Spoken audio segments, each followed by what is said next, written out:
মারবে একটা করে শুনে বোকা চোদাকে ও কাকা একটু ডিমটা ধরো না, সাইকেল বার করবো। अच्छा ये क्या हो गया? কি হলো? কি হলো এটা? আমি কেন ওরো ও যে ডিম ধরতে বললাম কাকা ও তো ওখানে, ডিমটা তোমার হাতে তো নাকি?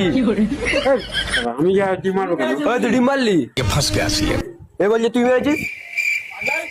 ও তো ওইদিকে আছে, ডিমটা তোমার হাতে তো। ওর হাতে ডিম আছে একটা। ও তো ওইদিকে হেঁটে হেঁটে আসছে। ফালতু আর কি মারবে এটা বলে দিলাম তোমাকে। আমি এক মেয়ে তোমার আমার চেনাশোনা রাস্তাঘাটে কি এটা কি করলে? তোমার সঙ্গে আমার চেনাশোনা আছে নাকি? চেনাশোনা মানে তুমি এটা কি করলে? আমি মারবো কেন তোমাকে? ফালতু করে কে মারলো? ভূত আছে এখানে? তোমরা কিরম কেস খাইছি? জমা এক দায় তো अच्छा এরে বুলবাড়ি আর কি মারবে তুমি বুঝলে? মিথ্যা কথা বলছো। এই দেখো চোদা কেমন গান মিয়ে করছো? বুলবাড়ি আর কি মারবে না? গান মিয়ে করছো দেখো মারবে একটা করে শুনে বোকা চোদাকে কি বলি রে? ডিম মেরে আমার হাতে কেটা দিল ওই যে সামনে দাঁড়িয়ে আছে ঘরেন করে মোমা গেঞ্জিটা মারলো আরে মা মেয়ে যদি আমাকে ধরছে আমার জ্বালার ইচ্ছা। ওই আমি কে মারবে? ওই